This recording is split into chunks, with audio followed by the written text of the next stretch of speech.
Ako si Marlon. Hindi ako tamad. Medyo nga lang. Hindi din ako masipag. Medyo nga lang din. Pero may pangarap sa buhay. Para sa pamilya. Ang hirap talaga ng buhay ngayon, no? Dahil sa taas ng mga bilihin. Pero tuloy ang buhay para sa pamilya. Kaya ito ako ngayon. Patuloy na lumalaban at bumabangon para sa kinabukasan ng aking pamilya. Howling day ko ngayon para mamili ng mga soft drinks, ang palamig sa mga taong laging mainit ang ulo, at alak para sa mga maoy at mga sawi sa pag-ibig. Merong ganon? Ano ba yan? Kung ano-ano na lang naiisip ko.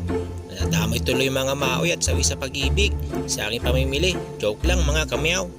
Ubus na kasi ang mga panindang pampalamig, kaya kailangan ko na mamili. Ito kasi yung araw ko na wala akong pasok sa trabaho. Kaya ito na rin yung magandang pagkakataon para tulungan si Mrs. sa tindahan. Baka kasi maging wrestler si Mrs. Kabubuhat ng mga soft drinks at alak.